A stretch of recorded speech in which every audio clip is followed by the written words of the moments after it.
আসসালামু আলাইকুম। সজীব ক্রিয়েটিভ স্টুডিওর পক্ষ থেকে সবাইকে স্বাগতম। আজকে আমাদের নতুন টপিকস হচ্ছে কানাডার যে স্টুডেন্ট জার্নি থেকে পিআর লাভের যেই জার্নিটা, সেই সম্বন্ধে আজকে আমরা আলোচনা করব। আমাদের নতুন অতিথি হচ্ছে শেনিন মেহনাজ।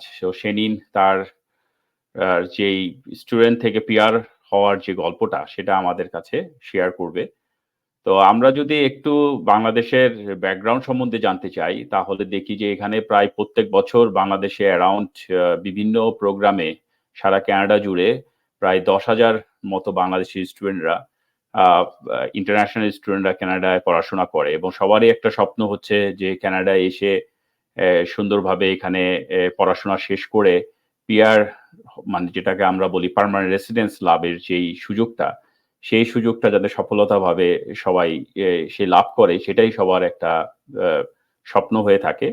এবং এটার জন্য অনেক ত্যাগ তিতিক্ষা, অনেক ইনভেস্টমেন্ট এবং বাবা মাকে ছেড়ে এসে এখানে পড়াশোনা করা, এটা একটা দীর্ঘ জার্নি। সো এই জার্নিগুলো কিভাবে সেনিন আজকে সফলতার ভাবে পিআর স্টুডেন্ট হিসেবে 8-10টা বাংলাদেশিদের মতনই এই সে কানাডায় এসে পড়াশোনা করে সফলতার ভাবে যেই পিআর লাভ করেছে, সেই জিনিসগুলোকে আমরা আজকে তুলে ধরবো, যাতে এখানে অনেক যে বাংলাদেশি এই স্টুডেন্টরা আছে, তারা সেনিনের এই অভিজ্ঞতাকে কাজে লাগিয়ে তাদের এই সফলতার পথটাকে অনেক ইজি করে তুলবে। এবং আপনারা অনেকেই জানেন না যে বাংলাদেশ হচ্ছে, যদি স্ট্যাটিস্টিক্স দেখি, 2015 সালে বাংলাদেশের এই স্টুডেন্ট আসাটা ছিল খুবই কম।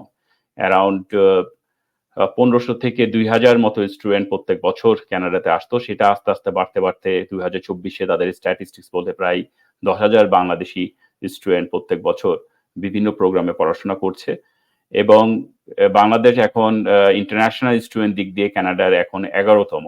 সো এখানে অনেক স্টুডেন্ট, আমি মনে করি যে সেনিনের যে আজকের যে অভিজ্ঞতা শেয়ারটা, এটা আমাদের অনেক স্টুডেন্টের কাছে এটা একটা আহ, মানে শিক্ষণীয় হয়ে থাকবে। এবং সেই আশায় আমরা অভিনন্দন জানাচ্ছি সেনিনকে আমাদের সজীব ক্রিয়েটিভ স্টুডিও পক্ষ থেকে। এবং এটা আমার জন্য খুবই গর্বের বিষয় যে আমার মতো একটা ছোট চ্যানেলে সেনিন তার যেই সময় ব্যয় করে আমার এই পডকাস্টে যোগ দিয়েছে, এই যে আমরা সবই খুবই আনন্দিত। তো সেনিন, thank you to to accept my invitation. এবং আজকে আমরা একটু তোমার যেই যাত্রা, সেটা আমরা আর কি এই সবার কাছে তুলে ধরবো। তো প্রথমেই আমি যেটা বলতে যাচ্ছি, সেটা তুমি তো বাংলাদেশে ও লেভেল এ লেভেল শেষ করে কানাডাতে পড়াশোনা করে আসছো। আহ, তো প্রথম তোমার এই প্রিপারেশনটা কেমন ছিল? যেমন অনেক স্টুডেন্টরাই আসে যে তাদের বাংলাদেশ থেকে আসতে আসতেই তাদের অনেক দেরি হয়ে যায় এবং একটা হযবরল অবস্থা থাকে। তো আমরা একটু জানতে চাচ্ছি তোমার কাছে যে ভেরি বিগিনিং অফ ইউর জার্নিটা, যে বাংলাদেশ থেকে যে তুমি যে একটা বা কানাডার জন্য যে প্রস্তুতিটা, প্রথমে এই বাংলাদেশ থেকে কানাডা আসার যে প্রস্তুতিটা, এটাই তোমার কেমন ছিল, সেটা যদি আমাদের সবার কাছে একটু শেয়ার করো। না, থ্যাংক ইউ সো মাচ। অনেক ভালো ইন্ট্রোডাকশন আপনি দিচ্ছেন আমার জন্য। আমি হচ্ছে গিয়ে 2017-এ ইউনিভার্সিটি অফ আলবার্টাতে আন্ডারগ্র্যাড করতে আসি। তার আগে আমি SFX green Herald international school থেকে ও লেভেলস এবং এ লেভেলস কমপ্লিট করি। আমার ও লেভেলস 2014-এ আর এ লেভেলস 2016-এ। তো মাঝখানে 1 বছর গ্যাপ ইয়ার ছিল। No, of course, A levels, যদি আমি A levels থেকে শুরু করি, A levels I had 4 subjects, maths, physics, chemistry এবং biology. And যাতে ওই থাকে না মা বাবাদের যে সব সায়েন্স সাবজেক্টের অপশনস ওপেন থাকবে, যে ইঞ্জিনিয়ারিং পড়তে চাও যদি, যে কোনো জায়গায় যদি, ইভেন বাংলাদেশেও যদি এডমিশন টেস্ট দিতে চাই, যাতে ওই অপশনস গুলি সব ওপেন থাকে। তো কানাডা, আমরা, আমার ভাই আছে, আমরা দুজন টুইনস। ওর নাম হচ্ছে শেজান। তো আমাদের দুজনের জার্নি একসাথে বলছি, আমাদের দুজনের ইচ্ছা ছিল যে আমরা এমন একটা জায়গায় যাব যেখানে আমরা দুজন একসাথে পড়তে যাব আর কি। তো আমরা দুজন ওভাবেই প্রিপারেশন নেই।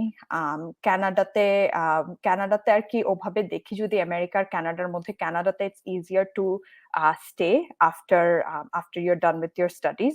ইমিগ্রেশন পলিসিস এখন তো একটু চেঞ্জ হচ্ছে, বাট তখন যখন আমরা অ্যাপ্লাই করি তখন Canada seemed like an easier option to settle. So যেহেতু দুইজন ভাই বোন একসাথে আসবো, তো স্বাভাবিকভাবে এ লেভেলস কমপ্লিট করি 2016 এর মে জুনে। শেষ করার পরে আর কি আমরা প্রিপারেশন নেওয়া শুরু করি। সো অ্যাপ্লিকেশনস ফার্স্টে তো অফকোর্স অ্যাপ্লাই করা, অনলাইনে অ্যাপ্লাই করলাম, ইউনিভার্সিটি অফ আলবার্টাতে অ্যাপ্লাই করেছিলাম, তারপর আরো ২-১টা ইউনিভার্সিটিতে, ইউবিসি, তারপর ইউনিভার্সিটি অফ অটোয়া, ওগুলাতে অ্যাপ্লাই করার পরে হচ্ছে গিয়ে সবার আগে অ্যাকসেপ্টেন্স ইউনিভার্সিটি অফ আলবার্টারই আসে। সো ২ ভাই বোনের যেহেতু একসাথে ইউনিভার্সিটি অফ আলবার্টার অ্যাকসেপ্টেন্স চলে আসে তখন। তারপর হচ্ছে গিয়ে আমাদের দুজনেরই ইউনিভার্সিটি অফ আলবার্টার অ্যাকসেপ্টেন্স এর সময় অ্যাকচুয়ালি IELTS চায় নাই। কারণ আমাদের দুজনেরই আম এ লেভেলস, ও লেভেলস যেহেতু ইংলিশ মিডিয়াম স্কুলে করা, ওটা লাগে, ইউনিভার্সিটির জন্য লাগে নাই এপ্লাই করার সময় আর কি, অ্যাডমিশনের সময়।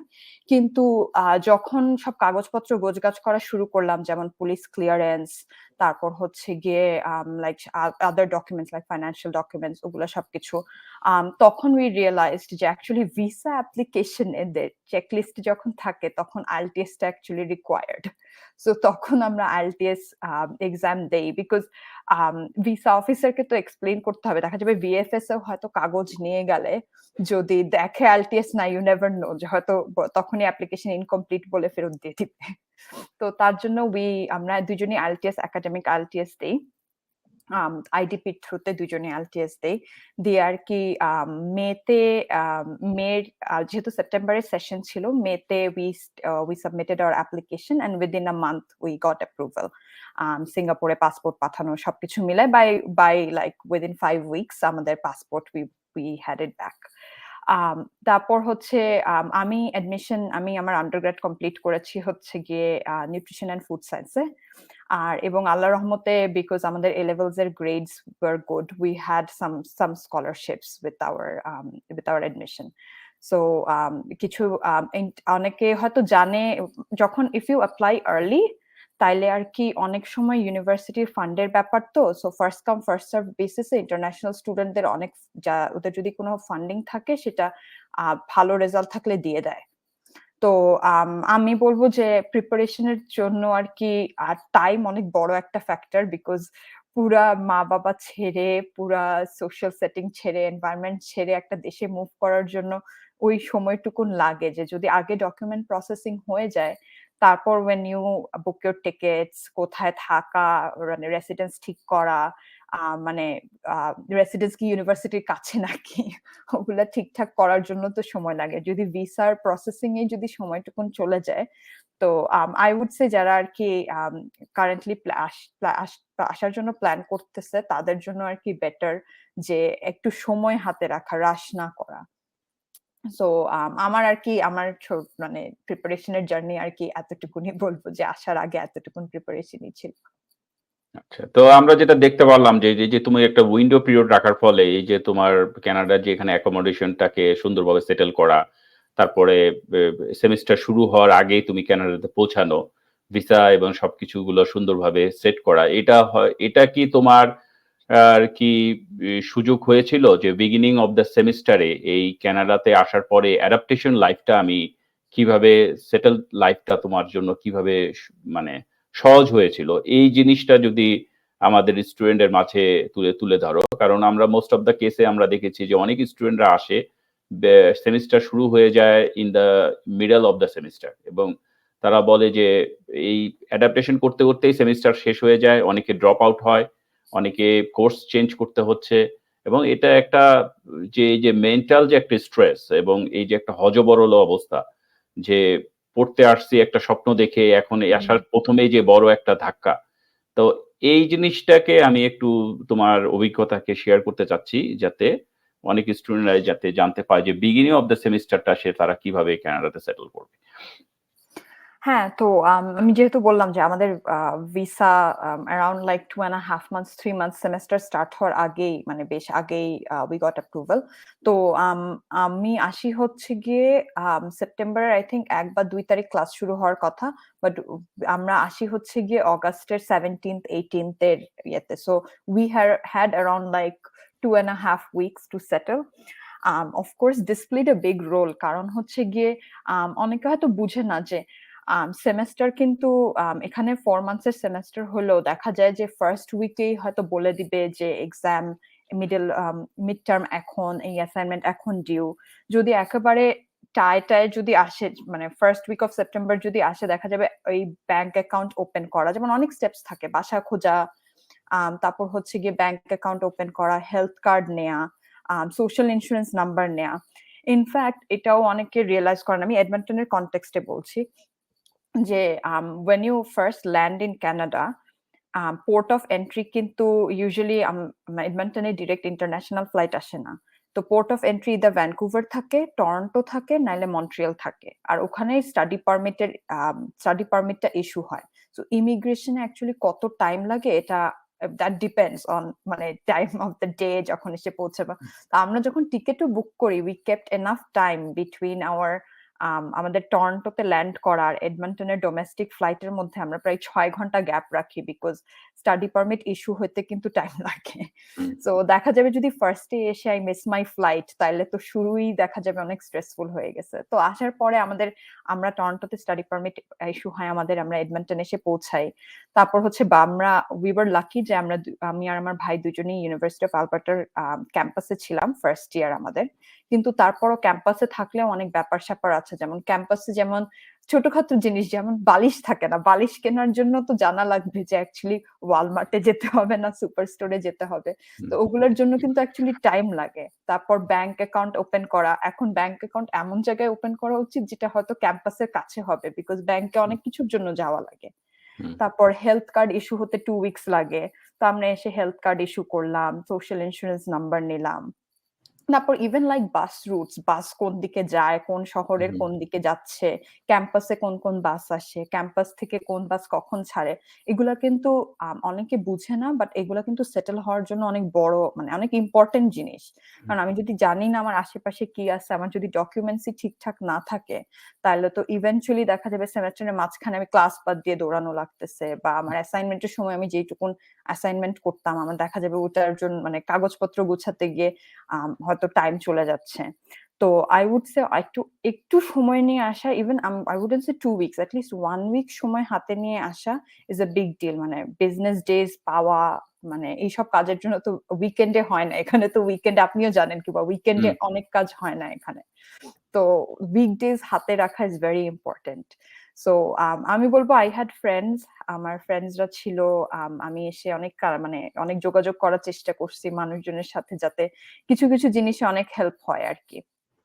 তো আমি বলবো I would definitely highly recommend, যদি if the situation is in your favour, আর যদি পারা যায়, টিকিট সময় মতো পাওয়া যায়, I would say at least 1 week আগে আসা। Um, yeah. হ্যাঁ, এবং আমি মনে করি যেটা তোমার সাথে একটু অ্যাড করতে চাই, যে অনেক স্টুডেন্টরা যে বয়সে তোমরা আসো, ম্যাক্সিমামই 17-18 বছর 19 বছরের বয়সে ছেলেমেয়েরা আসে, তাদের একটা হোমসিক থাকে। মোস্ট অফ দ্য স্টুডেন্ট এই এত বড় লম্বা সময় প্যারেন্টসদের ছেড়ে আসাটাই মনে হয় মোস্ট অফ দ্য স্টুডেন্টদের কাছে এটাই হচ্ছে প্রথম। সো আমি মনে করি যে 1-2 সপ্তাহ উইন্ডো পিরিয়ডটা ইজ এ ভেরি ইম্পর্টেন্ট, যে একটা সেটেলমেন্ট করা, নতুন শহর, নতুন আবহাওয়া, নতুন সবকিছুগুলো করা। তো এটা গুছিয়ে নিয়ে আসলে একটা স্টুডেন্টদের জন্য অনেক ইজি হয়ে যায় সেটেলমেন্ট করাটা, এবং সেখানে থেকে তাদের ফার্স্ট ইয়ার অফ দ্য জার্নিটা অনেক ইজি হয়। তো এখন আমরা একটু অন্য বিষয়ে কথা বলতে যাচ্ছি। সেটা হচ্ছে এই যে স্টুডেন্টরা যারা আসে, আমরা তো জানোই যে এখানে 2 ধরনের স্টুডেন্ট আসে। যেটা একটা স্টুডেন্ট আসে হচ্ছে তোমার মোস্ট অফ দা বা খুবই কম একটা ক্যাটেগরি একটা স্টুডেন্ট, সেটা হচ্ছে তোমার স্কলারশিপ ক্যান্ডিডেট। আর এটা হচ্ছে যে নন স্কলারশিপ ক্যান্ডিডেট। তো স্কলারশিপ ক্যান্ডিডেট আমরা সবাই জানি খুবই একটা অল্প percentage, highly meritorious, highly outstanding রেজাল্টের মাধ্যমে তারা সরাসরি হয়। এবং আমি এর আগেও অনেক পডকাস্টে বলেছি, মোস্ট অফ দা কেসে ওদের যে স্কলারশিপটা, যেই ট্রেনটা, সেটা হচ্ছে তোমার পোস্ট গ্রাজুয়েট স্টুডেন্টদেরকে বা পিএইচডি স্টুডেন্টকে সাধারণত দিয়ে থাকে। বাট আমরা যদি ওভারঅল দেখি, যদি 95% স্টুডেন্টদের যেই কানাডা আসার যে ট্রেন্ড, সেটা ম্যাক্সিমাম হচ্ছে সেলফ ফাইন্যান্সিং স্টুডেন্টরাই আসে, এবং স্পেশালি আন্ডার গ্রাজুয়েটে স্কলারশিপ রেটটা অনেক অনেক কম। সো মোস্ট অফ দ্য স্টুডেন্টরা যারা আসে তারা হচ্ছে সেলফ ফাইন্যান্সিং এর মাধ্যমে আসে। একটা বড় একটা ইনভেস্টমেন্ট, এবং বাবা মায়ের একটা, আমাদের কালচারালি যেটা আমরা সবসময় মাথার মধ্যে একটা রাখি যে হ্যাঁ ঠিক আছে, টিউশন ফিসটা আমরা চালিয়ে দিব, কিন্তু তোমার যে নিজের খরচটা, কারণ আমরা যদি কানাডা, এটা অনেকেই জানে না যে আপনার 4 বছরের টিউশন ফিস, আপনার যতটা খরচ, আপনার যে থাকা খাওয়া চলার খরচটা একই। যদি টিউশন ফিসে আপনি ফর এক্সাম্পল 1 কোটি টাকা লাগে, থাকা খাওয়া চলা 1 কোটি টাকা লাগবে, এই ধরনের একটা বাজেট। কিন্তু বাংলাদেশে এটা অনেকেই জানে না, সেই জন্য আমি এই জিনিসটাকে একটু সহজ করে বললাম। তো এই যে তোমার পড়ার সাথে যে পার্ট টাইম জবগুলো তুমি যে নিজেকে করছো এবং নিজের যে খরচটা নিজেকে মিট করছো, তো এই কি কি চ্যালেঞ্জ তুমি ফেস করছো, এবং এটাকে চ্যালেঞ্জকে ওভারকাম করে কিভাবে তুমি এই এই তোমার নিজের যে খরচটা এটা মেক আপ করছো, যেটা তোমার প্যারেন্টসদের একটা, তাদের বাজেটারি মনিটরিলি অনেক হেল্প করছে, এটাকে যদি একটু তুলে ধরো। হ্যাঁ, অফ কোর্স। আপনি হয়তো জানেন আমি অনেক আমার থ্রুআউট মাই আন্ডারগ্রাড আমি অনেক পার্ট টাইম জব করছি। এবং ইনফ্যাক্ট আমি 2017 এ আসার পরে কোভিড অলসো হ্যাপেন্ড 2020 তে। হুম, সো কিছু সময় আরকি কোভিড এর টাইমও ছিল তখন। সো আমি যদি ফার্স্ট থেকে বলি, আমি I was very lucky, আমি আমার first part time job within 3 weeks of coming to Canada I got it. হুম, কিন্তু এটার জন্য আরকি আমার in the back of my mind I always had it যে I want to do something other than just study. So পড়াশোনা দিয়ে এখানে আসলে ফার্স্ট এ সবাই মনে করে যে আমার পড়তে হবে, পড়ে ভালো করতে হবে। বাট যখন জব মার্কেটের, ওটা সবসময় মাইন্ডে রাখতে হবে যে আল্টিমেটলি কিন্তু পড়াটা শেষ করে আমাদের এইখানের জব মার্কেটে নিজেকে মানে we have to enter the job market here unless somebody has other plans to go back or hmm, anything like that. Hmm, but আমার জন্য I was like জব মার্কেটে ঢোকার জন্য আমার তো এক্সপেরিয়েন্স লাগবে, জব এক্সপেরিয়েন্স। আর কানাডিয়ান জব এক্সপেরিয়েন্স তখন ছিল না। তো আমি I first started asking my friends যে কে কোথায় চাকরি করে, যাদেরকে চিনতাম আরকি যে কে কোথায় জব করে বা কে কিভাবে স্টার্ট করছে। তো সবাই বলল যে তুমি এখানে ইমেইল করো, এই রেজুমে আপডেট করো। সো রেজুমে রেজুমে বানালাম just catering to how the jobs, মানে যেই সব জব খুঁজতেছি ওরকম করে জব রেজুমে বানাইলাম। বানায় তারপর আরকি এপ্লাই করা স্টার্ট করলাম। তো আম আমি বলবো যে চ্যালেঞ্জ যেগুলো আসে, ফার্স্ট আমরা এত বাংলায় কথা বলি বাংলাদেশে যে ইংলিশ যতই ভালো পারি না কেন, এখানে কিন্তু এসে বলার স্টার্ট করাটা কিন্তু একটু ডিফিকাল্ট। সো আমি ফার্স্ট বলবো যে জব খুঁজার আগেও make sure you surround yourself with friends যারা ইংলিশে ফুললি কথা বলতেছে, যাতে ইজি ইয়েটা চলে আসে। কারণ আমরা সবসময় বাংলায় চিন্তা করি, কিন্তু বলার সময় তো ইংলিশে বলা লাগবে। তো যাতে ওই চিন্তাটা ইংলিশেই হয়, তার জন্য I would definitely recommend that. তারপর হচ্ছে গিয়ে পার্ট টাইম জব, মানে এমন যদি হয়, মানে জব খোঁজার ক্ষেত্রে আরকি there are different websites, ইউনিভার্সিটিতেও দেখবেন ক্যারিয়ার সেন্টার থাকে, মানে যেরকম যার যেরকম ইউনিভার্সিটি ওরকম ক্যারিয়ার সেন্টার থাকবে, ওরা রেজুমে বিল্ড করতে হেল্প করবে। সো ওই সার্ভিসেস গুলো ডেফিনেটলি ইউজ করা উচিত। যদি মানে নিজের সিভি যদি রেডি করার এক্সপিরিয়েন্স না থাকে, ওটা ইউজ করা উচিত। আমি যেটা করেছি, যেটা আমার জন্য was one of the good, মানে প্রায়োরিটি যেটা ছিল সেটা হচ্ছে, এখন তো ইমিগ্রেশন রুলস অনেক চেঞ্জ হচ্ছে, বাট যখন আমি আসছি তখন I saw on my study permit যে ডিরেক্টলি লেখা যে 20 আওয়ার্স অফ ক্যাম্পাস কাজ করতে পারবো, কিন্তু অন ক্যাম্পাসের কিছু ছিল না। সো আই আস্কড অ্যারাউন্ড, আমি ইউনিভার্সিটির ইন্টারন্যাশনাল অফিসে গিয়ে জিজ্ঞেস করছি যে তার মানে কি, আমি কি ক্যাম্পাসে যত ইচ্ছা তত কাজ করতে পারবো? তখন দে ওয়ার লাইক ইয়েস, যদি তুমি ক্যাম্পাসে কাজ করো তাহলে তুমি যত খুশি তত কাজ করতে পারবা, তোমাকে ওটার উপর কোনো ওয়ার্ক আওয়ার রেস্ট্রিকশন নাই, লিগালি কোনো ওয়ার্ক আওয়ার রেস্ট্রিকশন নাই। সো ইন্টারন্যাশনাল স্টুডেন্টদের জন্য এটা কিন্তু অনেক বড় একটা, অন ক্যাম্পাস আর অফ ক্যাম্পাস জবের মধ্যে এটাই ডিফারেন্স, যে অন ক্যাম্পাস। তো আমি করলাম হচ্ছে, আমি অন ক্যাম্পাস যত ধরনের সার্ভিসেস, যত ধরনের ফ্যাসিলিটিস আছে, I started applying to those, I started talking to people যারা ওখানে কাজ করে। বিকজ ওরা যদি আমার সাথে কথা বলে বুঝে যে I am interested to work for them, they might refer me, you never know. So আমি তার জন্য হচ্ছে ওগুলা করে I had 2 on campus jobs, because আর আমি ওখানে সারা উইকেন্ড কাজ করতাম। And on campus jobs actually pay you well. এমনি মিনিমাম ওয়েজ থেকে অন ক্যাম্পাস জবের টাকাও বেশি দেয় বেতন হিসাবে, আওয়ার্সও ভালো দেয়। আর অফ কোর্স ক্যাম্পাসে আসো, লাইব্রেরি কাছে, you know the environment around. So I would say part time জবের জন্য যদি স্টুডেন্টসরা যারা প্ল্যান করছে আসার, I would say develop your connections on campus. Off campus, of course, off campus so seasonal hiring হয়. I have worked seasonal jobs too. ওভাবে করে কিন্তু যেটা থাকবে সেটা হচ্ছে গিয়ে যদি আপনার আন্ডারগ্র্যাডের যে সাবজেক্ট ওটার সাথে যদি আপনার জব এক্সপিরিয়েন্স যদি ম্যাচ নাও করে, তারপরও there are definitely skills that you gain, যেমন কমিউনিকেশন স্কিলস, তারপর হচ্ছে গিয়ে you know how to use different softwares depending on what job you get or what job you're doing. এগুলাও কিন্তু ট্রান্সফারেবল স্কিলস। এমন না যে আমি ফুড সায়েন্স পড়তেছি আমার ক্যাম্পাসে ফুড সায়েন্সের জবই লাগবে, ওটা তো খুবই ন্যারো একটা ফিল্ড, তাই না? But there are so many customer service jobs available. আর আপনি যে বললেন স্কলারশিপের যে পার্টটুকুন, সেটা হচ্ছে গিয়ে যদি এন্ট্রান্স স্কলারশিপ কেউ নিয়ে আসে, যদি এমন থাকে যে ওটা রিপিট মানে কি বলে রিনিউয়াল যদি থাকে, যে এমন হয় if you maintain a GPA of 3 বা 3.5 অটোমেটিক্যালি ওটা রিনিউ হবে। আই উড সে স্টুডেন্টসদের ডেফিনেটলি উচিত ওটা মেইনটেইন করা, because that's like ওটা অলরেডি তোমার কাছে আছে, you just have to make sure that you keep it. So যদি তাদের কাছে সাথে পসিবল হয়, I would definitely recommend ওটা মেনটেন করুক। আর আরেকটা হচ্ছে always talk to your advisor. যে কোনো প্রোগ্রামের বা যে কোনো ফ্যাকাল্টিতে স্টুডেন্ট অ্যাডভাইজার থাকে, টক টু দেম, বলা উচিত যে আমি আরো খুঁজতেছি যে আর কোন স্কলারশিপ এভেলেবল। টার্মের শেষে, যে কোনো টার্মের শেষে কিছু সময় থাকে যে you can apply for scholarships for the next term. তো ওইটা আর কি মানে যতই অ্যাডভার্টাইজড হোক, অনেকে অ্যাপ্লাই করে না। আরে কে এসে লিখবে এত বড়, কে লিখবে আমার কি এক্সপিরিয়েন্স হয়েছে, what I learn last year. কিন্তু এগুলো লিখলে অ্যাকচুয়ালি কিন্তু you are opening doors for yourself to get that scholarship. হয়তো বেশি না, হয়তো $1,000-2,000 স্কলারশিপ, বাট তাও when you think of it in the long run, tuition আমরা যত দেই ইন্টারন্যাশনাল টিউশন, সেই কম্পেয়ারে কিন্তু 2-3 হাজার মানে $1-2,000 কিন্তু অনেক। So I would say যে talk to your advisor, stay connected with them because they know of opportunities যেগুলা scholarship ক্ষেত্রে হোক, research opportunities হোক, they can let you know.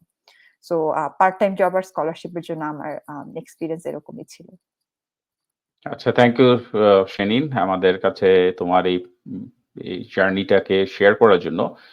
তো এখন আমরা যে অন্য বিষয়ে তোমার এই পার্ট টাইম সম্পর্কেই একটা কথা আমার কাছে মনে পড়লো যে অনেক স্টুডেন্টরা আছে এই পার্ট টাইম জবের জন্য মানে এই তাদের এই মেইনটেনেন্স খরচ তোলার জন্য তারা ধরো 1টা 2টা 3টা জবের মধ্যে ইনগেজড হয়ে যায়।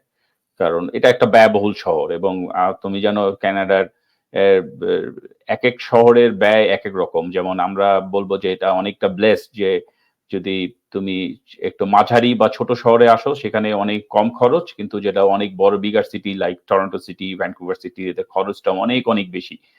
এবং এই খরচটা মিট করার জন্য অনেক স্টুডেন্টরা দেখা যায় যে 2টা 3টা জবের মধ্যে এনগেজড হয়ে যায়। তো যেটা আমরা দেখেছি যে এর ফলে তাদের যে পড়াশোনার যে উদ্দেশ্যে যারা আসে সেখান থেকে অনেক সময় তারা সেই পাথওয়েটা ধরে রাখতে পারে না এবং অনেকে একটা এন্ড অফ দা শেষের দিকে সেমিস্টারের দিকে খুব ফ্রাস্ট্রেশনে ভুগে যে মানে এই পড়ার সাথে কাজের যে মানে এই দুটো একসাথে মিলে যে কাজ করা সেটাকে তুমি কিভাবে করছো? সেটা কিন্তু অনেক স্টুডেন্টরাই আসে, কাজ পায়, কাজ করতেছে সারাদিন। হ্যাঁ, they earn dollar. But on the other hand যেটা হচ্ছে তাদের যে আসল যে উদ্দেশ্য পড়াশোনাটা হচ্ছে না। সো এই দুটো জিনিসকে ব্যালেন্স করার যে অভিজ্ঞতা এটা যদি তুমি আমাকে একটু তুলে ধরো। ব্যালেন্স করার আমার ফার্স্ট আমি অনেক যেহেতু ক্যাম্পাসে জব করতাম, পড়াশোনাও ছিল, আমি 4টা-5টা করে কোর্স নিছি পার টার্ম। আমার ফার্স্ট ইয়ে ছিল আমি পড়তে আসছি, that's my first thing in mind. চাকরি করতেছি অফকোর্স বিকজ আমার পরের ফিউচারে যাতে এটা আমাকে হেল্প করে চাকরি পাইতে ইন দ্য লং রান, তার জন্য। কিন্তু I never missed classes regardless, যতই টায়ার্ড থাকতাম, যতই কষ্ট হতো, কখনো অনেকে আমি শুনি 8 AM ক্লাস নেয় কিন্তু যায় না। তাইলে don't take that 8 AM class. একটা কোর্স আন্ডারগ্রাড কোর্সের যেগুলো lower level course, 100 level 200 level course, সেগুলোর অনেক ধরনের অনেক সেকশনস থাকে। কোনোটা 8 AM এ ক্লাস থাকে, কোনোটা 1.5 ঘন্টার ক্লাস থাকে, কোনোটা রাতে ক্লাস থাকে। সো ওভাবে করে ক্লাস নেওয়া উচিত। ইফ ইউ নো যে you can't make it to an 8 AM class, then don't take it. Because ক্লাসে থাকা অনেক ইম্পর্টেন্ট। অনেক এখানের অনেক কোর্সে দেখা যায় 10% 20% মার্ক পার্টিসিপেশনেই থাকে বা অ্যাটেন্ডেন্সেই থাকে। So you get it if you just show up to class. তো আমি কখনো ক্লাস মিস দিতাম না। আমি দরকার এমন হতো যে অ্যাসাইনমেন্ট ডিউ বা আমার একটা এক্সাম আছে। আমি তার আগে কখনো কাজের শিফট নিতাম না বা নিজের উইক এমন ভাবে প্ল্যান করতাম যাতে আমার কাছে কিছু সময় থাকে যে আমি আমার ক্লাসের পরে আর কাজের মাঝখানে ২ ঘন্টা সময় আছে। তো আমি ১.৫ ঘন্টা লাইব্রেরিতে গিয়ে আমার অ্যাসাইনমেন্টটা একটু আগায় রাখবো। তারপর আমি কাজেও আমার ক্লাস নিয়ে কথা বলতাম যে, "হ্যাঁ, আমি আজকে এটা শিখছি, কালকে ওইটা শিখবো।" তো আমি সবসময় পড়াশোনাটাকে আরকি ইনকর্পোরেট করার চেষ্টা করছি। যে কাজের জায়গাতে আমি গিয়ে ইনকর্পোরেট করার চেষ্টা করছি বা মানে ওভাবে করে টাইম ম্যানেজ করতে হবে। আর আমার মনে হয় যখন when you're short of time, you need to make sure you're using it very well. এখন আমার হয়তো একটা একটা দাওয়াত আছে বা একটা ফ্রেন্ড হ্যাং আউট আছে। ইফ আই নো যে আমার কালকে mid term, I'd rather skip it, let them know যে আমি পারতেছি না, আমি পড়াটা শেষ করতে পারি যদি, তাহলে আমি করবো। সো আমার জাস্ট মনে হয় যে টাইম ম্যানেজমেন্টটা অনেকে মানে করতে শিখে। বাট মানে ওটা আরকি, তো এটা ন্যাচারালি আসবে না unless you are crunched for time. ওটা তো বুঝার উপায় নাই যে আমি কিভাবে আমার টাইমটাকে ভালো করে ইউজ করব। তো ওইটা সবসময় মাথায় রাখা উচিত যে পড়তে আসছো, পড়বা ফর সিউর, ভালো করার ইচ্ছা। বিকজ কোর্স, একেকটা কোর্স, ইন্টারন্যাশনাল কোর্স, আমি যখন স্টুডেন্ট ছিলাম প্রায় $2200 ছিল একেকটা কোর্স। সো ওইখানেই তো আমি ১০ টা কোর্স নিলে তো ১০,০০০ এর $১১,০০০, মানে $১০,০০০-১১,০০০ ৫ টা কোর্স নিলে, সরি। সো ওটা মাথায় রাখতে হবে যে পড়তে আসছি, ওটাই আমার প্রাইম গোল। ক্লাস মিস দেয়া যাবে না। সিরিয়াসলি নিতে হবে। ইন্সট্রাক্টরদের সাথে যোগাযোগ, যদি কোন ডেডলাইন মিট না করতে, মানে you know that you are not gonna meet that deadline, ইন্সট্রাক্টরকে লেট দেম নো। এখানে ইন্সট্রাক্টরসরা অনেক হেল্পফুল। ওরা হয়তো বলবে যে আচ্ছা ঠিক আছে, তুমি পারতেছো না অ্যাসাইনমেন্টটা করতে, তুমি এই সার্ভিসটা এভেইলেবল আছে ক্যাম্পাসে, রাইটিং সার্ভিস আছে, তুমি যাও ওদের সাথে অ্যাপয়েন্টমেন্ট করে হাফ অ্যান আওয়ার ১ ঘন্টা স্পেন্ড করো, ওরা তোমাকে শিখায় দিবে যে এই অ্যাসাইনমেন্টটা কিভাবে তুমি অ্যারেঞ্জ করতে পারো, আউটলাইন করতে পারো। তো এরকম অনেক হেল্পও এভেইলেবল আছে। সো সবকিছুর সাথে ব্যালেন্স করে চলাটা একটু ডিফিকাল্ট, বাট আস্তে আস্তে with time people learn it. স্টুডেন্টসরা শিখছে, I have seen people get better at it. So আমার অ্যাডভাইস থাকবে যে ওটাই মাথায় রাখা যে পড়তে আসা ইজ দ্য প্রাইমারি গোল। হ্যাঁ, সেটাই আমি মনে করি যে প্রত্যেকটা স্টুডেন্ট যারা অনেক পয়সার খরচ করে একটা গোল ফিক্সড করে আসে এবং টাইম ম্যানেজমেন্ট এবং খুব ওয়ার্ক এবং স্টাডি ব্যালেন্সটাকে খুব সুন্দরভাবে করাটা উচিত। তাতে যে আসল যে উদ্দেশ্যটা, সেই উদ্দেশ্যটাকে আরকি লাভ করা সহজ হবে। এখন যেটা আমি তোমার সাথে একটু অন্যভাবে আলোচনা করতে চাই, সেটা হচ্ছে আমি তো তোমার সাথে যখন বিভিন্ন প্রোগ্রামের সাথে তোমার সাথে যখন কথা হয়েছে, সেখান থেকে আমি জানতে পেরেছি তুমি যেমন ধরেন বিভিন্ন ধরনের এক্সট্রা কারিকুলার অ্যাক্টিভিটিস এর সাথে তোমার অভিজ্ঞতা ছিল। বাংলাদেশে তুমি বিভিন্ন ধরনের প্রোগ্রামগুলো করতা। সো প্লাস হচ্ছে কিভাবে তুমি তোমার জার্নিটাকে সুন্দর করছো যাতে তুমি পড়াশোনা শেষ করেই তুমি তোমার পিয়ারটাকে যাতে তুমি কনফার্ম করতে পারো, সময় অপচয় না করে। এই ইন টোটাল জিনিসগুলোকে আমি একটু জানতে চাচ্ছি যে কিভাবে তোমার এক্সট্রা কারিকুলার অ্যাক্টিভিটিস এর মাধ্যমে তুমি বিভিন্ন স্কলারশিপ, তোমার এই ট্রান্সফারেবল স্কিল দিয়ে বিভিন্ন স্কলারশিপ তুমি লাভ করেছো। প্লাস হচ্ছে তুমি নিজেকে কিভাবে অর্গানাইজ করছো যার ফলে তোমার জাস্ট ফিনিশ ইট, যে যারটার জন্য তোমাকে পডকাস্টে নিয়ে আসা, you finish your study and within this time you got your job এবং আফটার 1 ইয়ারের মধ্যে তোমার পিআর হয়ে যাচ্ছে। এটা ম্যাক্সিমাম স্টুডেন্টরা খুব স্ট্রাগল করে এবং এই জার্নিটা যদি স্মুথলি না হয় তাহলে দেখা গেছে যে অনেক সময় লেগে যাচ্ছে, একটা স্ট্রেসড আউট হয়ে যাচ্ছে। এই জার্নিটাকে তুমি কিভাবে হ্যান্ডেল করছো, এটাকে আমাকে যদি এবং দর্শকদের মাঝে তুমি যদি তুলে ধরো। হ্যাঁ, সো আমি হচ্ছে 2021 এ I finished my undergrad. তো 2021 এর এপ্রিলে কোর্স শেষ হয়।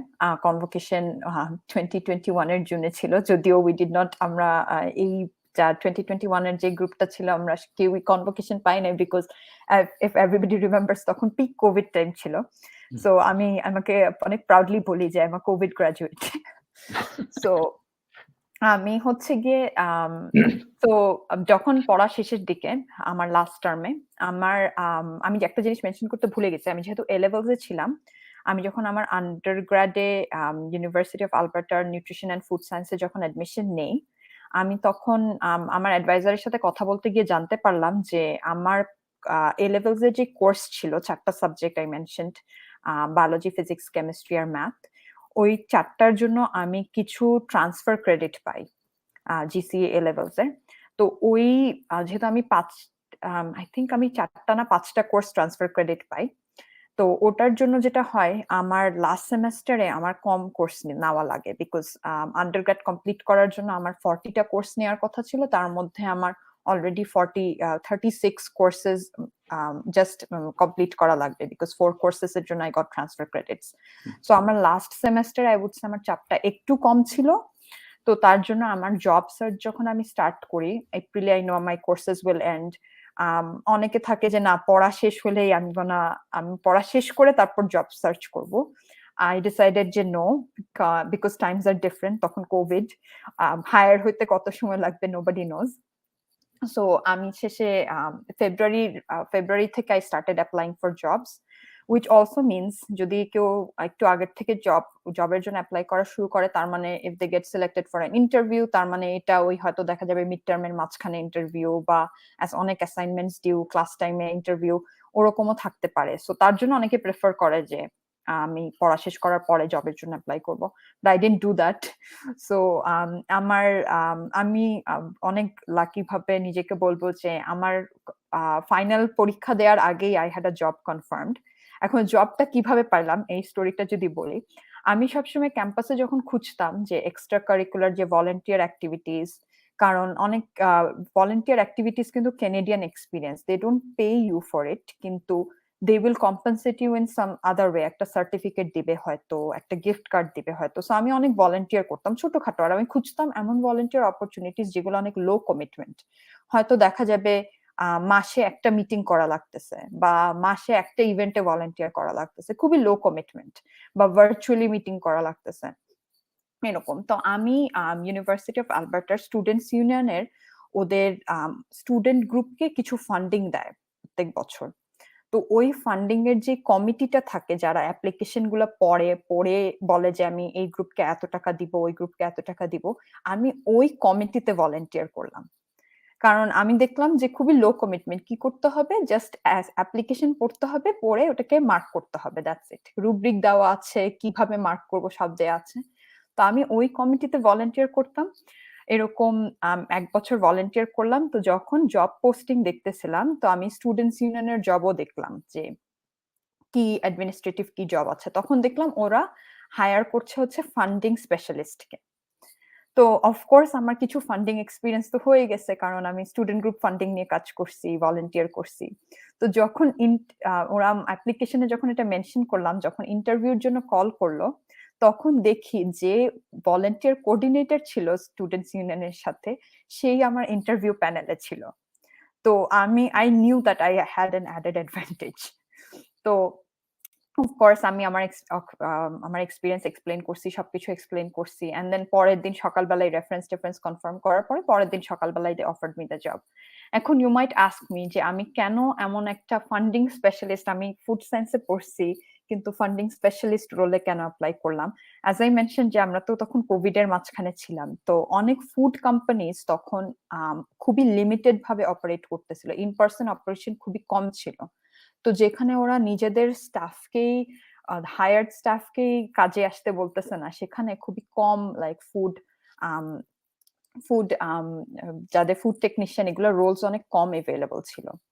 তো তার জন্য হচ্ছে গিয়ে আমার অপশনস তখন অনেক লিমিটেড হয়ে গেছিল। সো আমি আমার যে ট্রান্সফারেবল স্কিলস যা আমার কাস্টমার সার্ভিস রোলস থেকে যা ছিল, I made sure that I used all of it when applying to other jobs on and off campus. তো ওই জবটা ক্যাম্পাসেই ছিল, ইউনিভার্সিটি অফ আলবার্টা ক্যাম্পাসেই ছিল, অ্যান্ড আমি তারপর ওই জবটাই একসেপ্ট করি। আমি ওখানেই কাজ করি, আর তারপর আই মুভড অ্যারাউন্ড আর কি, মানে ক্যাম্পাসের বিভিন্ন রোলসে। তো আমি 2021 এর মে থেকে জব স্টার্ট করি।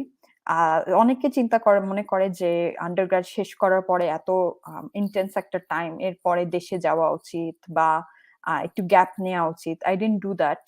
আর আপনি তো জানেনই যে মে থেকে তো সুন্দর এডমন্টনের ওয়েদার অনেক বেটার। আমরা তো বেশিরভাগ সময়ই বছরে স্নোতে থাকি, ঠান্ডায় থাকি। তো আমার মনে হয় যে তখন দেশে যাওয়া অ্যাকচুয়ালি লস। তো আমার মনে হয় দেশে সবসময় ডিসেম্বরে যাওয়া উচিত, যদিও টিকেটের দাম তখন একটু বেশি থাকে। তো আমি তারপর ওখানে কাজ করি। আমি ওই স্কিলস ইউজ করে আমি ইউনিভার্সিটি অফ আলবার্টার আরো আরেকটা ফ্যাকাল্টিতে জব নেই। তো ওই ওয়ার্ক এক্সপেরিয়েন্সটা যখন আমার হয়ে যায়, তো ১ বছর ওয়ার্ক এক্সপেরিয়েন্স হওয়ার পরে আমরা যারা আন্ডারগ্র্যাড করি এখানে বা মাস্টার্স করি যেটাই, তো কানাডিয়ান এক্সপেরিয়েন্স এর ক্লাসের থ্রুতেই এক্সপ্রেস এন্ট্রির থ্রুতে আর কি পিআর এর জন্য প্রোফাইল ওপেন করতে হয় after 1 year of work experience. PR মানে এপ্লাই করার জন্য। তো I open my express entry profile. তার আগে আইএলটিএস ও দিলাম। আইএলটিএস ও আমি 2021 এই দিয়ে দিছি, বিকজ আই ওয়াজ লাইক আবার দেখা যাবে কোভিড এর জন্য সবকিছু বন্ধ টন্ধ হয়ে গেলে আইএলটিএস দিতে পারবো না। তো এই আইএলটিএসটা জেনারেল ট্রেনিং আইএলটিএস জিটি, যেটা পিআর এর জন্য ডিফারেন্ট আইএলটিএস লাগে। একাডেমিক আইএলটিএস লাগে হচ্ছে পড়তে আসার জন্য, আর জেনারেল ট্রেনিং লাগে হচ্ছে গিয়ে ইমিগ্রেশন পারপাসের জন্য। তো আমি দিলাম আইএলটিএস দিলাম, দিয়ে 2022 তে I open my profile mid 2022 তে। আমার যত পয়েন্ট ছিল তখন, if people were following immigration মানে ড্রজ এন্ড অল, তখন ড্র হয় না। প্রোফাইল খোলার পরে পয়েন্টস থাকার পরে, so there is this pool and then they draw একটা স্কোর থাকে। এই স্কোরের মধ্যে যতগুলি অ্যাপ্লিকেশনস থাকে এগুলাকে তারা ইনভিটেশন দেয় আর কি পিআর এর জন্য অ্যাপ্লাই করতে। তো I waited 1 year work experience হয়েছে, হয় না। তারপর আল্লাহর রহমতে ফাইনালি ইনভিটেশন আসে। খুবই টায় আসে যে মানে আমার হয়তো আরেকটু পয়েন্ট কম হলে আমার আর ইনভিটেশন আসতো না। তো ওগুলা সবকিছু মিলে ইনভিটেশন আসে। তারপর কাগজপত্র জোগাড় করা, সবকিছু করে টোরে আর কি একটু পিআর এর জন্য অ্যাপ্লাই করার পরে আর কি took me like 6 months to get my PR. তো I became a permanent resident last year, আলহামদুলিল্লাহ। তো দ্যাটস মাই জার্নি। আমার জব খোঁজার থেকে শুরু করে পিআর হওয়া পর্যন্ত আর কি। তো আমি আরেকটু যদি লাস্টে টাচ করি, সেটা হচ্ছে গিয়ে আমার অনেকে মনে করে যে আন্ডারগ্রাড শেষ করেই ডাইরেক্ট মাস্টার্স এ চলে যাব। I would not recommend masters এ ডাইরেক্ট চলে যাওয়া। যদি যাও that's absolutely fine, post graduation work permit না নিতে। কারণ পোস্ট গ্রাজুয়েশন ওয়ার্ক পারমিট একবারই দেয়া হয় একটা স্টুডেন্টকে। সো এই পোস্ট গ্রাজুয়েশন ওয়ার্ক পারমিট যদি আমি আন্ডারগ্রাড শেষ করার পরে নিয়ে নেই, আর আমি যদি ধরেন 6 মাস কাজ করে আমার মনে হলো না আমি আবার পড়তে চলে যাব, তাহলে হচ্ছে ওই পোস্ট গ্রাজুয়েশন ওয়ার্ক পারমিট যখন মাস্টার্স শেষ হবে আপনার, তখন আপনি আর পাবেন না। তো ওইটার জন্য এটা অনেকে রিয়েলাইজ করে না, বা যখন রিয়েলাইজ করে তখন ইটস টু লেট। যদি মাস্টার্স করতে হয় ডাইরেক্ট করে ফেলা উচিত, আর নাইলে make sure your paper work is done first, তারপর মাস্টার্স এ যাওয়া উচিত, যেটা আমি এখন করছি। So I applied to grad school University of Alberta তে earlier this year, আর আমি এই সেপ্টেম্বর থেকে ইউনিভার্সিটি অফ আলবার্টাতে পার্ট টাইম মাস্টার্স করতেছি ফুড সেফটি আর কোয়ালিটিতে। যেহেতু আমার আন্ডারগ্র্যাড ছিল ফুড অ্যান্ড নিউট্রিশনে, সো তার জন্য আমি চিন্তা করলাম মাস্টার্সটাও এইখানে করা উচিত if ever I want to go back to the food industry to work. কারণ এখন আমার সব ওয়ার্ক এক্সপিরিয়েন্স সব অ্যাডমিনিস্ট্রেটিভ রোলে আর কি। তো আই এম ভেরি লাকি যে আমি ফুল টাইম কাজের পাশাপাশি পার্ট টাইম মাস্টার্স করতে পারতেছি। সো এটাও একটু টাইম ম্যানেজমেন্টের ব্যাপার আর কি, কাজের পাশাপাশি লাঞ্চ ব্রেকে বা আফটার ওয়ার্ক ক্লাস করা, অ্যাসাইনমেন্ট করা। বাট আলহামদুলিল্লাহ so far it's going well. Okay, thank you. এবং এটাও তোমার এখন জন্য ইজি হয়ে গেছে, যেটা হচ্ছে যে এখন যে মাস্টার্স প্রোগ্রামটা ক্যানাডিয়ান যে টিউশন ফি সেটা তুমি এখন পে করতে পারতেছো। সো থ্যাংক ইউ তোমার এই জার্নিটাকে সুন্দরভাবে শেয়ার করার জন্য। তো আমরা আমাদের প্রায় শেষ পর্যায়ে চলে আসছি আমাদের অনুষ্ঠানে। তো এই সেনিনের এই জার্নি থেকে, যে আপনারা যদি প্রথম থেকেই সেনিনের এই জার্নিটা শুনেন, যে একদম ভেরি বিগিনিং বাংলাদেশ থেকে কিভাবে প্রিপারেশনটা নেওয়া হয়েছে, একটা উইন্ডো পিরিয়ড রাখা হয়েছে, সেখান থেকে 2-3 সপ্তাহ আগে কানাডা থেকে কানাডার জন্য যাতে জার্নিটা সহজ হয়, সে কানাডাতে এসে পৌঁছানো, তারপরে বিভিন্ন পার্ট টাইমে নেটওয়ার্কিং করা, সে সাথে টাইম ম্যানেজমেন্ট করা, সেখান সাথে পড়া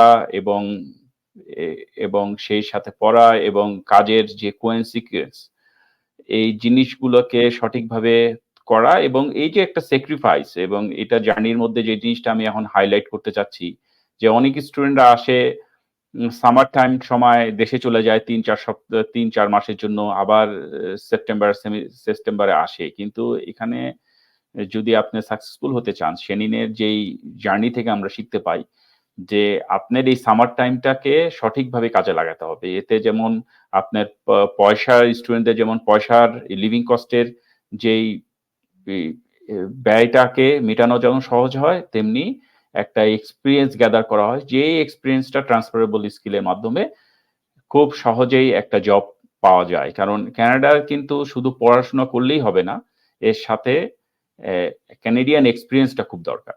কারণ ক্যানাডিয়ান এক্সপেরিয়েন্সটা যদি ঠিকভাবে না হয়, শত পড়াশোনা না করেও কিন্তু আলটিমেটলি জব মার্কেটে, যেটা ডিজায়ার জব মার্কেটে, সেটার মধ্যে পাওয়াটা খুব কঠিন হয়ে যায়। এবং সেনি যেটা অলসো আমাদের সাথে যে শেয়ার করলো যে এই যে পিআর পাওয়ার গল্পটা, কোন সময় পিআর এর জন্য অ্যাপ্লাই করা উচিত এবং কখন পিআর করা উচিত, কখন মাস্টার্স প্রোগ্রামে যাওয়া উচিত, এটা আমি মনে করি যে একটা খুবই এই শিক্ষণীয় দৃষ্টান্ত হয়ে থাকবে সবার জন্য এবং একটা আহ, আহ, ভালো একটা শিক্ষণীয় জিনিস থাকবে, যে স্টুডেন্টরা জানতে পারবে যে আন্ডার গ্রাজুয়েট শেষ করে কতটুকু উইন্ডো পিরিয়ড দরকার, কিভাবে আমাদের পিআরটা শেষ করে then only if I go for any higher studies সেখানে যাওয়া উচিত। কারণ এখানে অনেক কিছু কানাডার পিআর পাওয়ার যেই পলিসি, এখানে অনেক কিছু নির্ভর করে। এবং আলটিমেটলি যখন পিআর পেয়ে যায়, তখন যেটা সবচেয়ে সুবিধা, যেটা ক্যানাডিয়ান যারা সিটিজেন আছে বা ক্যানাডিয়ান যারা রেসিডেন্ট আছে, তাদের টিউশন ফিজের সাথে তখন অ্যালাইন করে টিউশন ফিসটা তখন দিতে পারে, যেটা হচ্ছে খুবই খুবই কম কম্পেয়ার টু ইন্টারন্যাশনাল স্টুডেন্ট। কিন্তু মোস্ট অফ দ্য বাংলাদেশে যারা আছে অনেকে হয়তো জানে না, যারা ইন্টারন্যাশনাল স্টুডেন্ট হিসেবে আছে তাদের ডোমেস্টিক স্টুডেন্টের চেয়ে 4 টাইমস টিউশন ফিস বেশি পে করতে হয়। ফর এক্সাম্পল, একজন যদি ডোমেস্টিক স্টুডেন্ট যদি $৫,০০০ বছরে পে করে, সেখানে একটা ইন্টারন্যাশনাল স্টুডেন্ট অ্যারাউন্ড 20,000 টিউশন ফিসটা পে করতে হবে। সেটা হচ্ছে অনেকের জন্য এটা অনেক ব্যয়বহুল। বাট অনেকেই স্বপ্ন নিয়ে আসে কানাডাতে এবং এই স্বপ্নটা যাতে বাস্তবায়িত হয় সুন্দরভাবে, সেই জন্য আমাদের এই পডকাস্টগুলো করা। এবং আমি আরেকটা দর্শকদের মাঝে সেনিনদের গল্প, যে 2 ভাই বোন এখানে এসে যেমন খুব সাকসেসফুল ভাবে তারা পড়াশোনা কমপ্লিট করেছে। শুধু আমি অনেক ভাই দর্শকদেরকে উৎসাহিত করি, যেটা আমার একটা ওয়ান অফ দা বড় চিন্তার প্রসারতা, সেটা হচ্ছে ইনক্লুসিভ ফ্যামিলি গ্রোথ। এই যে ফ্যামিলিটা, বাবা মা ভাই বোন সরি ছেলে মেয়ে সহ যে এই যে একটা ছোট ফ্যামিলি, কিন্তু এই যে ফ্যামিলিটা এখন যদি আপনারা দেখেন, যারা ছেলেমেয়েরা সুন্দরভাবে পড়াশোনা করেছে, সুন্দরভাবে সেটেল, এটা একটা ফ্যামিলিকে খুব সুন্দরভাবে দাঁড় করিয়ে দেয় পরিবারের কাছে। আর যারা ধরেন ছেলেমেয়েরা ঠিকভাবে পড়াশোনা হয়নি, ঠিকভাবে পরিবারের কথা বুঝতেছে না, ঠিকভাবে পড়াশোনা শেষ করতেছে না, তাদের জন্য কিন্তু একটা অনেক কঠিন হয়ে যায়। যে এই যে একটা ইনক্লুসিভ ফ্যামিলি গ্রোথ, এটাই কিন্তু পরবর্তীতে বাংলাদেশকে এগিয়ে নেওয়ার জন্য একটা বড় ভূমিকা পালন করবে। তো আজকে আমাদের এখানেই শেষ। থ্যাংক ইউ সেনিন, আমাদের তোমার যে অভিজ্ঞতাটা আমাদের শেয়ার করার জন্য। আশা করি অনেকেই আমাদের এই পডকাস্টের মাধ্যমে উপকৃত হবে এবং আমরা হয়তোবা ভবিষ্যতে নতুন কোনো টপিকস নিয়ে আসবো। যারা আমার এই এই চ্যানেলকে ভালোবাসবেন, তারা অবশ্যই যাতে আমাদের এই গল্পগুলোকে শেয়ার করেন এবং আমার সাবস্ক্রাইব করার জন্য অনুরোধ থাকলো। ভবিষ্যতে নতুন অতিথিকে নিয়ে নতুন গল্প নিয়ে আসবো। আল্লাহ হাফেজ।